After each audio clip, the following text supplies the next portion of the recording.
In this episode, we sit down with Charlotte Harrison, partner of Mass Architecture.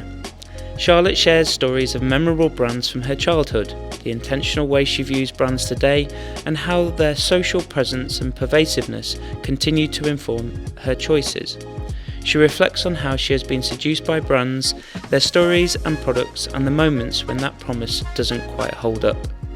Host Owen Turner explores everything from how family has shaped her preferences, from chocolate to transport, to her passion for supporting local and British brands. It's an honest conversation about identity, curiosity, creativity, and the role brands play in the lives we build.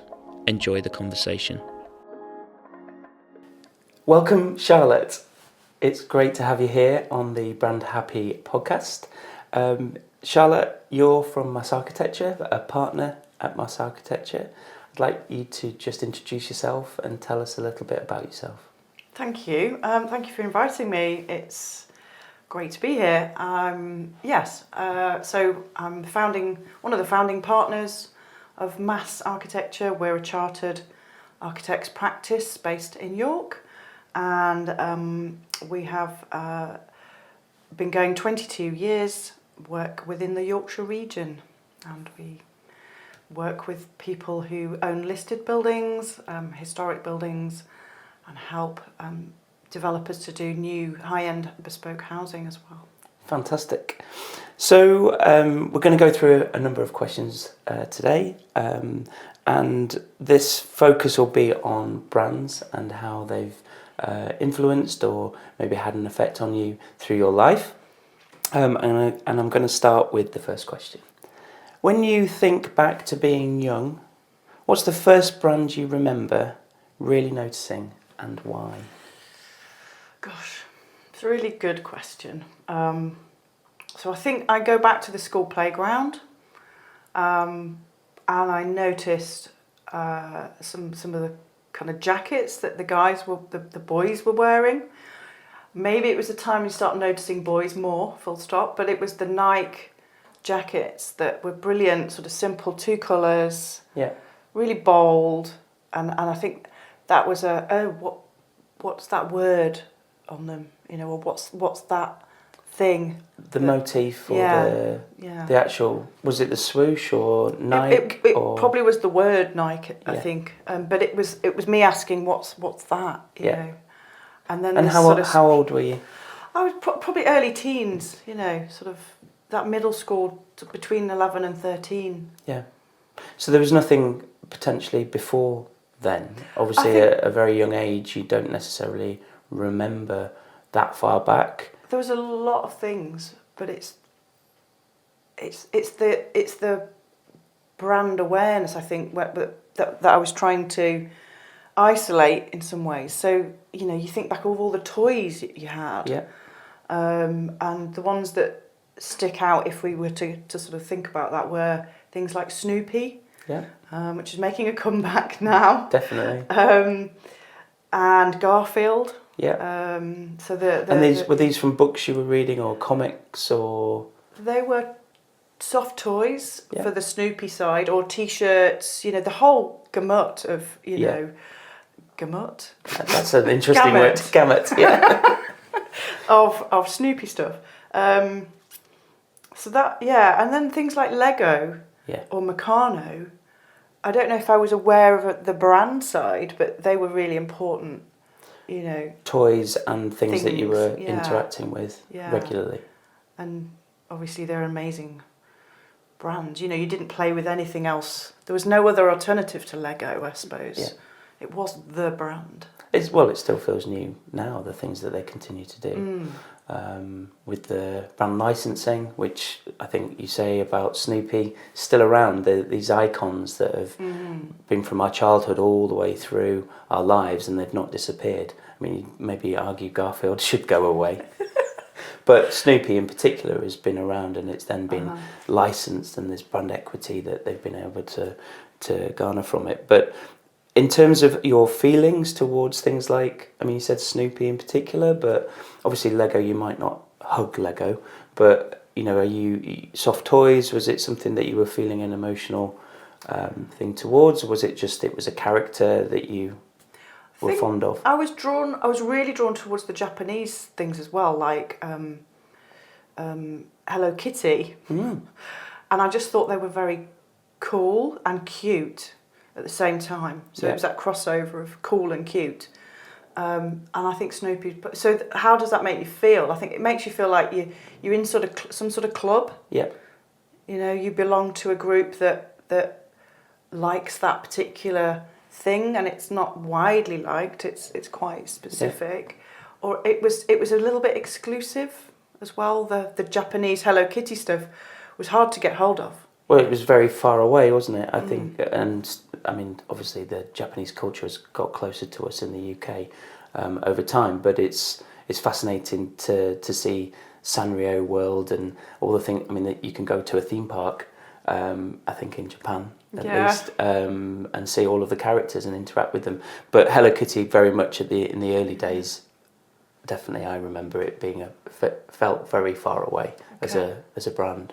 Yeah. But yeah, it's an incredible brand. Highly appealing. The simplicity of it is incredible. And Snoopy, I would say, you know, that kind of 2D, slightly animated as well in terms of what they've done. The clever thing was they made objects that were accessible to you at that age that you could buy, like pencils, pads. Yeah. So stationery, you know, obviously, who doesn't like stationery? I mean, so that was my way into those products and those brands, was through stationery and buying little bits and pieces as a child, I think. Yeah. And then the ownership of those things. And the simplicity helps to draw them as well. You can actually recall them and actually be able... So the brand isn't necessarily... I mean, I couldn't draw Snoopy's logo if they have one, or the name of Snoopy. But you could have a go at actually drawing Snoopy and Hello Kitty, which I think is quite interesting. Even Nike. I mean, that's going back to Nike in particular, it's a very... You can all doodle that. Yeah, it might not be absolutely spot on, but the tick is something that you can actually draw yourself. In terms of kind of those feelings you said about being in the playground, very active, running around, or not? No, mainly running around. Yeah, running around. Was there any association with Nike and sport or activity, or was it just the fact that boys and kids were wearing a brand? It was the fashion. Yeah. It was like suddenly I became aware of that clothes mattered more. Yeah. To the sort of how your status, let's say, within the school, and you're beginning to sort of have different relationships with people, and so that it mattered more. It was suddenly you become, oh gosh, where do I fit in all of this? And where did you feel like you were trying to attain a Nike item, or? Sadly, no. So you didn't attain one, or you didn't want to? No, I looked at from afar. Yeah, it's a funny thing to look at. Cool boys that were, the cool. So it was. I think mainly a thing that the boys wore. I don't know if there was I think the tracksuit became massive though, and so eventually, a lot of people did. The shell suit was a thing. Can I say that word? Which I never did. I did not possess a shell suit. Didn't desire that. Shell suit. Yes, I had it. Okay, as a confession. Yes. I think I didn't go out and kind of get the whole thing. I didn't copy it necessarily. Yeah. It was just admiring, sort of quietly admiring. Did you have an alternative in terms of? You said obviously it was very much maybe the boys that you were looking at, but was there an alternative for you and your friends, or were you just mixed in the playground? Was it kind of like a mix? We were quite into Armani. Armani? Well, this has escalated. Which school did you go to? That we all wanted an Armani t-shirt because it was somehow associated with a brand that was up here. Fashion. It was like almost like But they were so expensive, these t-shirts. I mean, ridiculous. Almost unattainable. That I actually refused to buy one in the end. I think just didn't go there. But there was this notion that that was cool. But I think we it was getting a bit silly with the let's spend a lot of money on something that has a particular name. Yeah. So do you, don't you, with the little amount of money that you might have had at that point. Absolutely, yeah. So growing up, Charlotte, where were there brands that you and your family trusted or avoided? Definitely some that I think featured in, I don't know how many people's lives, but in my family, M&S was a nice thing. Yeah. I didn't particularly like it at the time. I thought it was incredibly square. Tolerated it, I think is probably the word. You were dragged around it. Yeah. Same with kind of Clark's shoes. Growing up, you will have proper shoes that don't hurt your feet. So that was a thing I sort of rebelled against a bit. I think Rowntree's was actually one that goes. There's a thread there through my grandparents. Yeah. And my family, having some of them worked there, so we did have those products, if you they like. They were in that within the household. Very you much saw so. them. Yeah, very, they were very shared, so, enjoyed. Yeah. Not just at Christmas. They weren't a gift that you Go. received maybe from, but they were already there, and it was a bit of a treat to have. Just, I think, the whole range of things were available because. Any particular one? I think After Eight, horrible things. Yeah. But yeah, they were always sort of knocking around the seconds. So the irony is that they were in a white box because they were but that brand was very much, if you like, the company. Rowntree's was a nice sort of presence, I and a suppose. really lovely connection, like you say, to having family working there, but also enjoying things that sweet they produced. Sweets and chocolate. and chocolate. Do you still like After Eight? No, I really don't. Not even After 8? No. Oh, okay. No, maybe I've Note to self, OD'd on them. never to buy you After 8. In terms of, I suppose, loyalty within the household, did your parents not inflict brands on you, or did you see things on a daily basis that you experienced that might kind of stuck with you? My grandparents had a big influence, and we'd see them quite frequently in the holidays, and the thing that stuck out for me was Volvo cars. So being driven around in my granddad's Volvo, he was passionate about the Volvo. I don't think he ever had any other car. Brilliant. And So brand loyalty. The quality streets in the Volvo, kind of the sweet tin in the Volvo, at holiday times with your grandparents is quite a strong, even just the smell of the car or it's a really lovely car. All the cleaning products. And he really loved ABBA, so he maybe had a thing about Sweden, I don't know. Maybe. As you've grown older, which brands have impressed you and which have disappointed you? It's got to be Apple. I just think the actual logo with the bite out of it, the backstory is so powerful. But the products have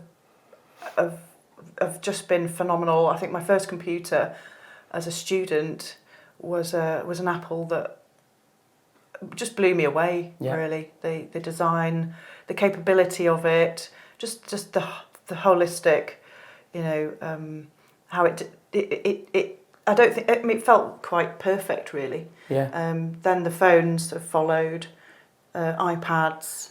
So you've been quite an advocate for, not necessarily a first adopter, but you've had them through your We would have loved to have continued in the practice with them, but within architecture you need bang for your buck. Yeah. So we went across to Dell, which is another interesting brand, and I think at one point they were considered very good in terms of their impact, and as tech goes, that I had the Good Shopping Guide, and they were an okay thing to buy. Yeah. But we still have Dell now. So the Apple versus Dell has been a thing within the practice and you Yes, personally we started out with Apple and then had to move to Dell. Yeah. Not necessarily through. We would have loved to have continued, but the cost point is prohibitive, I think. And we tend to. I think we're sort of leaning a bit more away from the cool into the engineering sort of capability. The like I said, the bang for your buck. So, but Apple is it's just it still remains for me. I have to have an Apple phone. Yeah.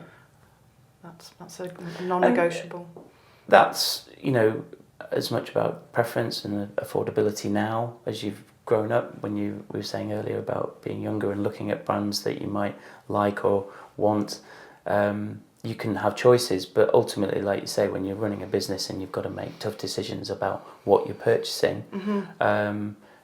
Apple has a premium and they charge you for it. iPhone, a bit more visible, isn't it? People see your phone and you interacting with it, and both on a personal and professional perspective. There is a thing though as well where the office environment with some practices has to look a certain way because it's an extension of your, if you like, your aesthetic sensibility. I think we decided a long time ago that we didn't have to subscribe to that. Yeah. That we could be a little bit more relaxed, and actually it was about delivering rather than the appearance of something.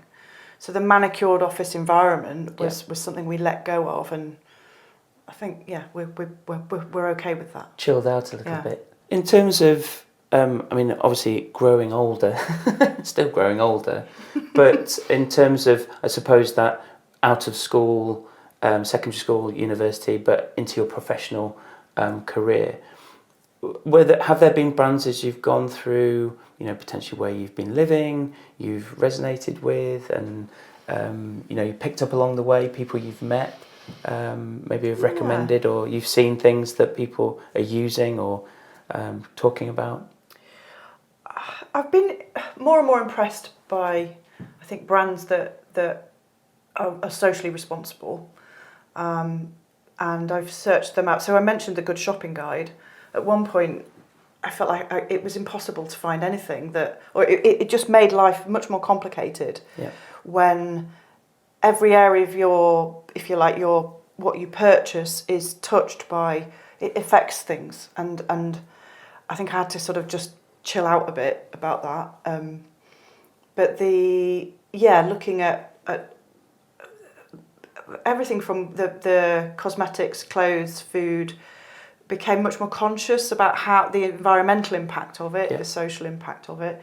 So I was really impressed by, I think, brands that demonstrate that they're trying to make a difference, or they're trying to be better at what they do. So I did really like Camper, the shoe, and I went through for a long period of time, sort of going to quite a great lengths to get their shoes, and I think so. And the flip side is I really liked Pret a Manger for a long time, and I still think they do really nice things, but then they got bought out by McDonald's, and that was... It tainted it slightly, didn't it? I think when I found out, similarly with Pret, it made me a little bit sad when I found out that they'd been bought out by McDonald's. So that's interesting in terms of high street. Is there something, any brand that you have either been gifted or given, or that you really do love? And I still love the Jo Malone, without question. That's been bought out as well. Has it really? She sold that. Okay. Has that changed my perception of it a bit? Yeah. Still smells great. Yeah. She's brought out another one called, I think, Simply Joe, so I think I'm going to follow her probably a bit more. Interesting. Her story is absolutely incredible. I didn't know it when I first started discovering the Jo Malone. So Jo Malone's been sort of a birthday and Christmas present for 20 years maybe. And it is that I go into the shop, I think the experience of going into the shop, but actually the quality of it is incredible. Yeah. It's just about, I mean, it's accessible price wise, but you know, for the birthday Christmas thing, and it becomes part of your everyday bit of luxury. And I do think it's a really classy design. Yeah. Feels like quite high end. Yeah. Fashion. Slightly Chanel. I think they've borrowed from Chanel and made it their own, but actually just the creativity around the perfumes was new. I don't think anyone was doing that. I mean, she did work for all these amazing people before, but just the combination and imagination around and the weird things they'd find to make perfume from. It's quite extensive. Yeah. In terms of did you get a gift of a Jo Malone candle or scent, or did you go and experience that shop? It was my shopping journey. Brother's girlfriend, right? And I just said, she was raving about it, and I think my mum was also raving about it, having learned, you know. So we learned about it through someone who I think she was just a bit ahead of the game, and really into sort of fashion and so on. But the minute I was converted, brilliant, and then just to round that off, I suppose the disappointment or the sadness. I mean, we mentioned it a little bit in terms of Pret and Body Shop. Is there something that you have invested in quite heavily, maybe that you've then been really kind of sad about? Like kind of a bit gutted. Innovate trainers. Oh right, that okay, just interesting. didn't deliver. Okay. And I what from the hype, and then you've invested and gone no. They didn't work for me. And they've actually redesigned them since then. But I mean, testing these particular shoes, and I adored the brand, so I was absolutely seduced by the logo. But they're a UK brand. They'd got great rep with some of the running community, and took them out on a particular thing, and the sole was so thin that I got the bottom of my feet got bruised, and I thought that excuse me, that is you know, that's a breakdown in the way they work, if you like, which is a fundamental. So they crushed my feet as well. Right. Okay. So I had a really painful experience, you know, physical sort of thing, and so I'd not been back to them. Well, it's a direct emotional response to the brand, isn't it? And I think the product, they have multiple products, but their shoes have been, well, that's how they've got their awareness across a running community that are very passionate and committed. And obviously you, as I know, you do a lot of running, but that wouldn't have been your first pair of shoes. So Not again, at all, no. you know, you're comparing and contrasting against quite a few factors. Would you ever go back? I found Ultra, so that, you know, for the trail, Ultra again is I believe to be a UK. That's important. You know, that is important. Buying in the UK, they work beautifully, and I'm sold. You know, on those. Doesn't mean I won't go back. I do think Innovate have a lovely, you know, graphic. Do you think we underestimate the role brands play in our lives? Probably. Yeah. It's only when I think you start talking about it, you realise how pervasive they are, how emotionally drawn in we are without realising. Yeah. Because that's they're designed to do that.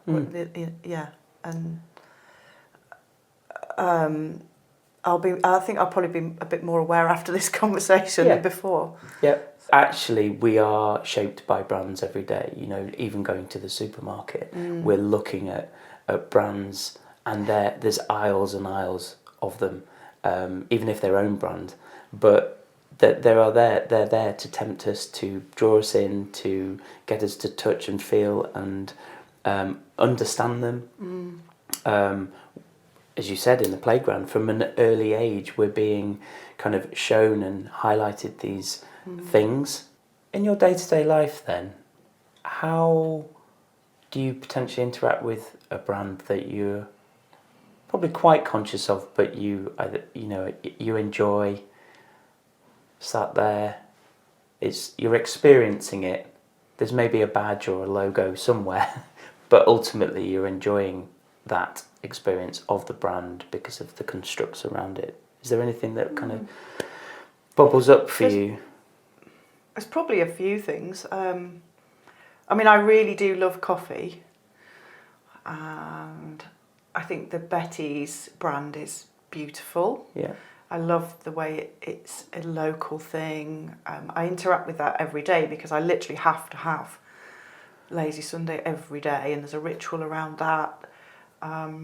So is that moment of calm that you associate with getting the coffee on? I mean, obviously there's that hit of caffeine that you get, that enjoyment, the taste.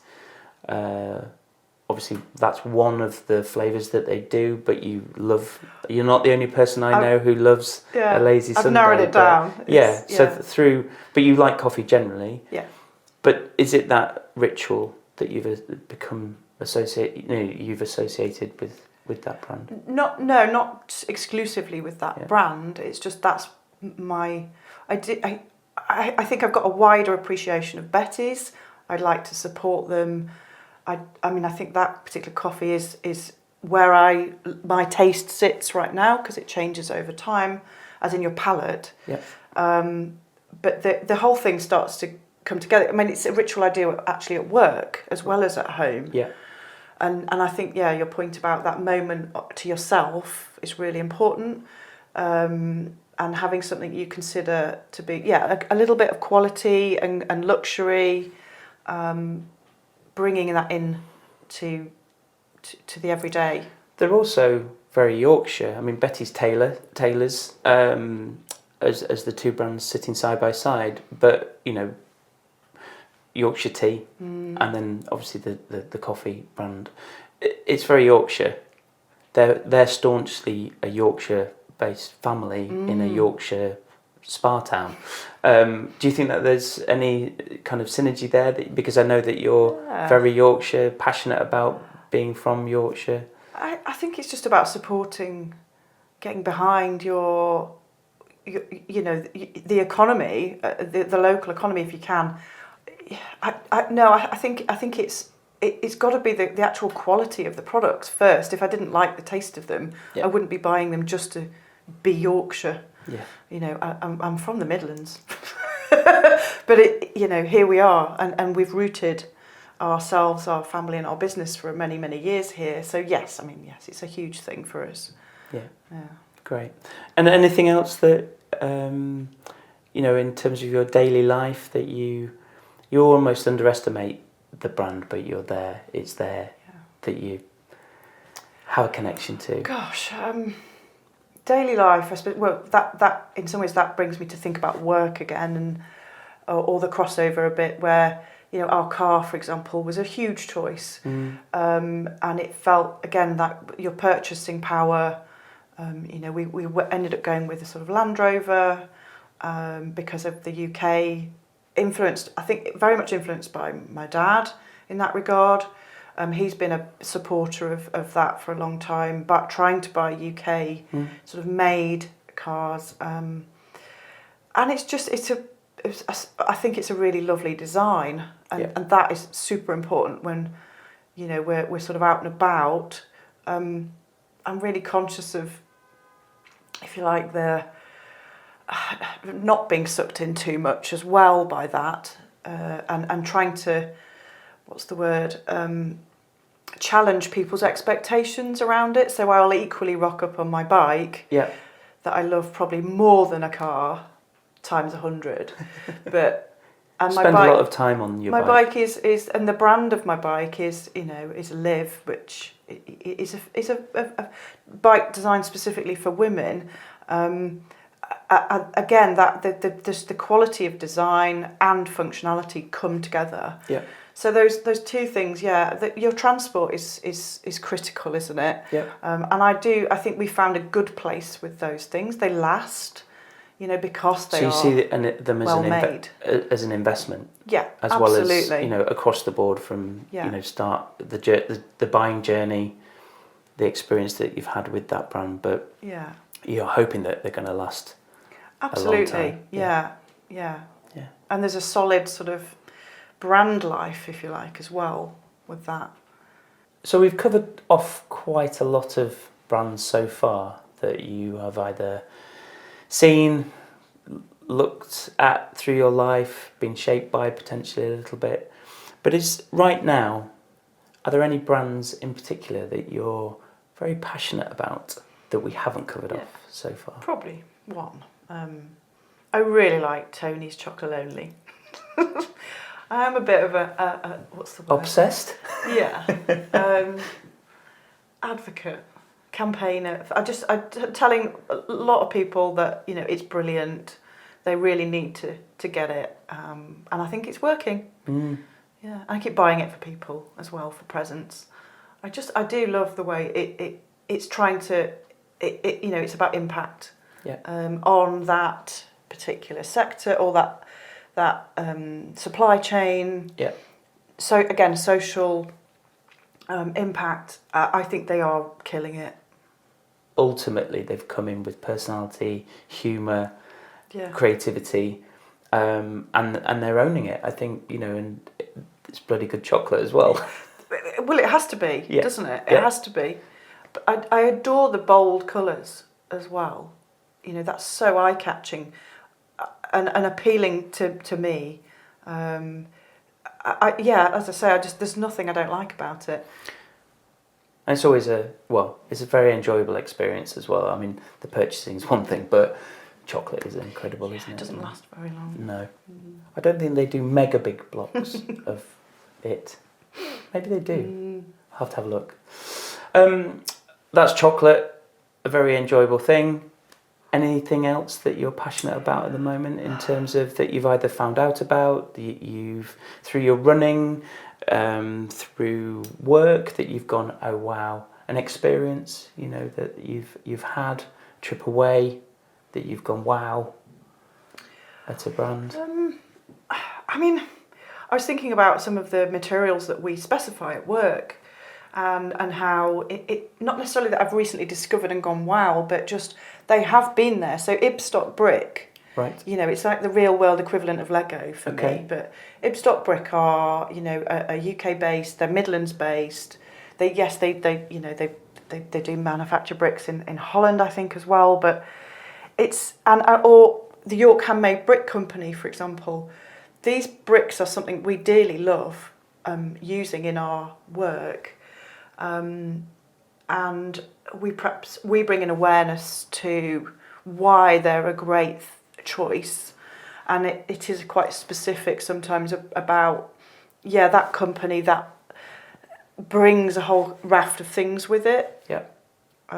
Whether that constitutes brand or not, I don't know, but I think Ibstock is a really solid brand as well. I think it does definitely connect to that passion, trust, building relationships, being in terms of trusted suppliers, people that you would recommend. That's all part of brand. It's not necessarily the logo. Sure. I think it's much more about how a brand is built over time and the things that we can influence as individuals through business and our lives, where you layer in these things that actually build brand, and clearly they create the products and they've been just around fantastic. Heritage brands. They might not necessarily be old in inverted commas, but in terms of brands that have been around, businesses that have been around a long time. It's great that you're supporting them, even if it's not necessarily specifying them on every job. I think the whole industry feels the same. I mean, they are revered. They're well considered by, I would say, most architects. Again, they are higher. They're more expensive, but we weigh up that.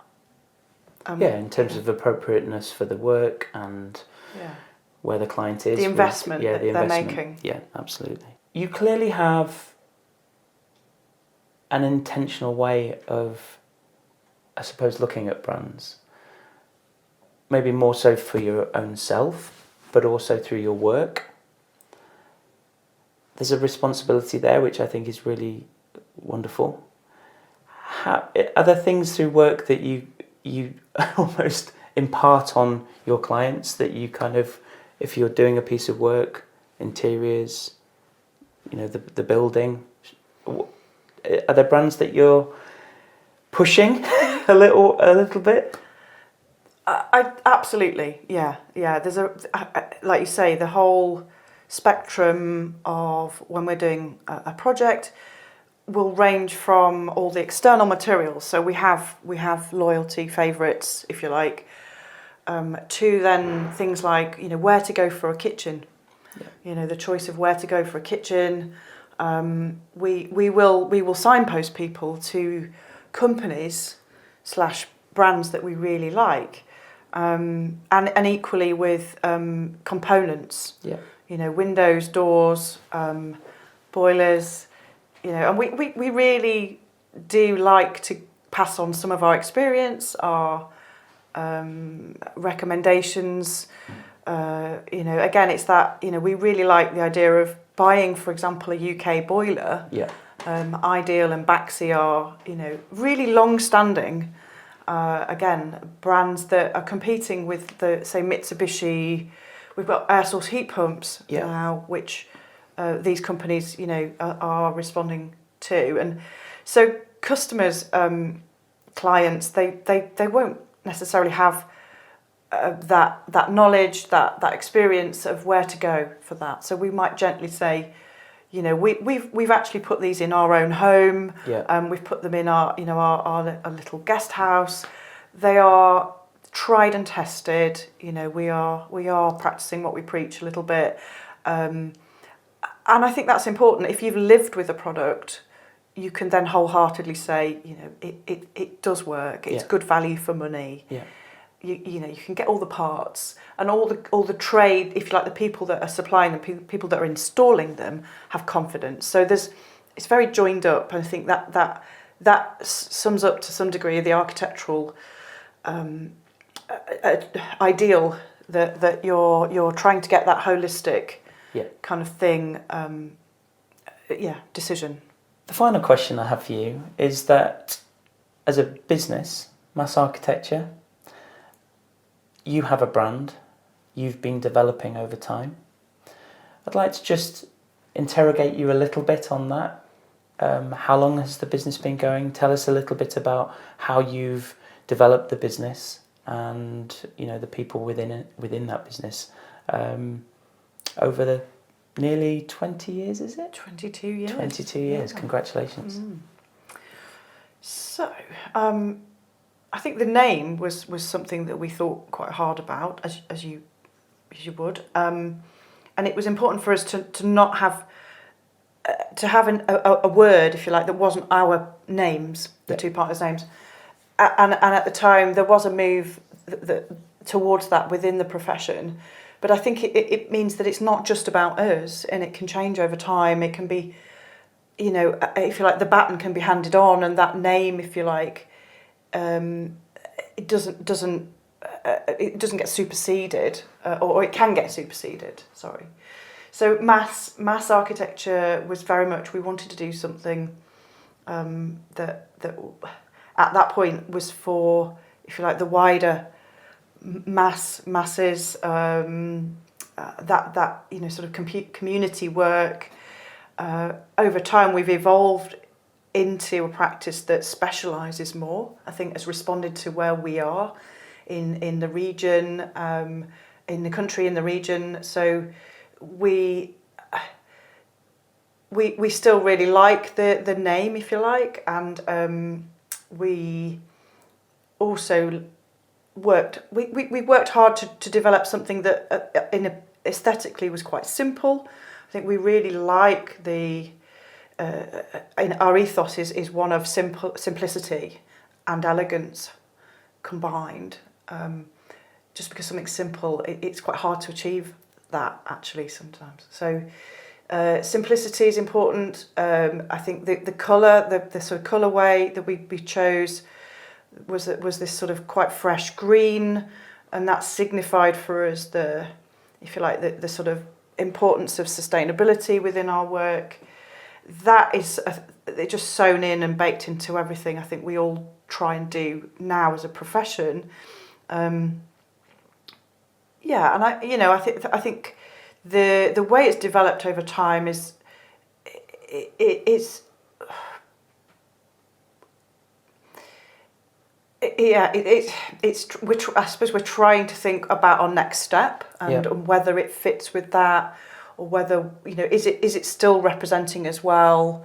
The team that we have now, we've worked again really hard to build a team that are committed, and we're all pulling in the same direction. Yeah. In terms of, I mean, it was the colour in particular was memorable when I first met you networking, actually. It was something that did associate very much to that sustainable feel that you obviously had decided to back, not just as an organisation, but in terms of the people running it. It was something that, clearly from the conversation we've had, you're passionate about purpose and doing things as well as you can. How does that, I mean, obviously architecture, construction, there's some really tough challenges within that. How do you work with your clients and your suppliers to kind of continue to embed that sustainability and I suppose that the way that you want your brand to be perceived? How do you do that? Sustainability is a very open-ended term. We have to balance, if you like, the economic side of our work. That's a fundamental critical side. So there has to be affordability. There has to be, and with that, you're investing. It's the biggest investment you're going to make, perhaps. There's longevity and robustness, and yet there's delight and comfort and joy and all of those things that I dislike the expression dream home. I don't know why, but I don't love that expression. But it's delivering something that really is special for that client, no matter what it is. I think that the quality is essential, but achieving the quality within the means that we're given, if you like, and that there's a responsibility that we take very seriously. That whether that is means that we're specifying the greenest insulation or not, it probably doesn't mean that. No. We can't afford sheep's wool insulation because it's 5 times more expensive. We'd love to, but so there are some real practical decisions that take place within that. I think that's so responsibility is incredibly important to all of those factors, and hopefully we create something that will last a long time. And that in that sense it's sustainable, in the wider sense. Yeah. Obviously you work across a number of areas of architecture. This is a double question. What's your personal kind of preferred type of work, or the work that you enjoy the most? Yeah. But also just give us an idea of the kind of breadth of work that you do. So I know, for example, at one end you do heritage work, very specialised heritage work. But yeah, start with the stuff that you're passionate about, and then maybe just expand a little bit on what the practice does. I personally, I've been working with clients for many years on new build, so design-led new build projects within the residential sector. So put simply, new homes. That could be a development of, say, 10 homes or apartments within an existing building. But creating new homes for people feels like, again, that responsibility to deliver something that people live in. I think I've built up a really in-depth knowledge of that particular building typology. So I do love working really closely with clients to achieve that sort of brilliant home environment. Creating new build, it's not limited to residential. I've done quite a lot of work with the commercial clients as well, and I do love working with particularly with community groups. There are a number of challenges that come with that, but delivering something that is going to change and make a community, enable a community to do something in a different way is really satisfying. But equally working with, say, a business to deliver an office environment. Yeah. So I do quite a bit of fit out work, say, for example, with the University of York, delivered a biology department's requirements there for a new space, was really enjoyable. And I think to some degree it's about embracing whatever challenge is in front of you, bringing all your skills and knowledge to that, and doing the best thing you're doing the best job you can. Yeah. Is always going to be enjoyable. And that's how I feel I approach my work now. Yeah. As a practice, we do a range of work, and I'm really proud of our versatility and the range of areas we cover. It means that we can help a good few different sectors, and we bring that, I think, ethos to all of those areas. And we're architects we solve design problems essentially, but then we can take the whole design process and deliver it and create it make it real. And I think one of the biggest areas that we excel in is the project management side, and bringing all our knowledge of procurement and like I say, project management and contracts and things to make it a smooth and stress-free hopefully. It never is. No. So as possible. Yeah, great. And the creativity, obviously there's, in terms of you living and breathing your experience, your knowledge and understanding, but you obviously inject a lot of creativity, specifically at the very beginning of the process, from what I've garnered from projects that you've shown me. Is that something that you love to kind of impart on every project, or is it sometimes the process doesn't allow for it? How does that, I suppose, influence your brand and how that develops over time? Is there kind of special projects that you'd love to do or are working on at the moment? I think design it permeates everything. With even for example, the way building services integrate into a building is something that we bring in to almost the first conversation when we're teasing out the brief. And if we don't consider everything and integrate it in a way that is considered, it won't result in good design. So what I think of as design is really broad. Yeah. Some of the design decisions that we make are around procurement, for example. Yeah. So it's quite there's a sort of deeper understanding or deeper meaning to that design process, perhaps for architects or for us, and that's what we bring and try and unpack for people when we're working with them. This is what we're doing right now, is making some critical decisions that will lead to a good design. Yeah. I'm really interested in the relationship that architectural practices, and do correct me if I'm using the wrong terminology, but architectural practices have with REBA, because that is a very strong brand, I would say. I'm laughing because it's not ROBA anymore. Is it not? It's REBA. Oh. You actually have to say REBA, not okay. ROBA. Okay. Or you get told off. That's interesting. Well, they're dictating their brand and how it should be perceived, and again, that's interesting in terms of that hold it has because of it being such a strong presence in terms of a whole sector. What? I mean, clearly you have some potential things to say, yeah. respectfully or not, but Yeah. there's got to be a tension there between architectural practices, including mass, because it's a way of consumers or clients, potential prospects, potentially seeing you as a trustworthy. Yeah. You've got chartered that practice. absolutely. How does that? It's such an interesting question. We have, I think we have a love-hate relationship. Maybe hate's too strong, but a love take the mickey out of relationship because we question what it means. So for us, it's always, as you said, it's about the public perception of an architect. That you've got to trust an architect, and I think that signifies that trust.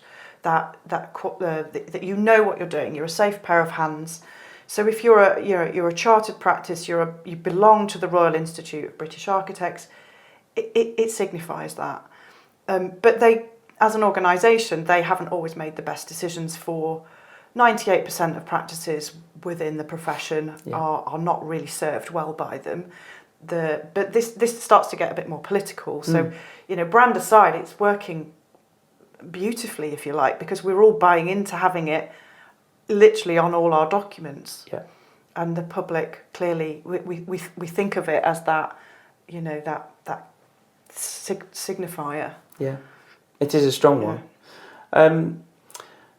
I'm going to leave it there because I think we've had a really great conversation. Thank you. The one thing I would like you to do is just highlight to people where they can see your Mass Architecture's work.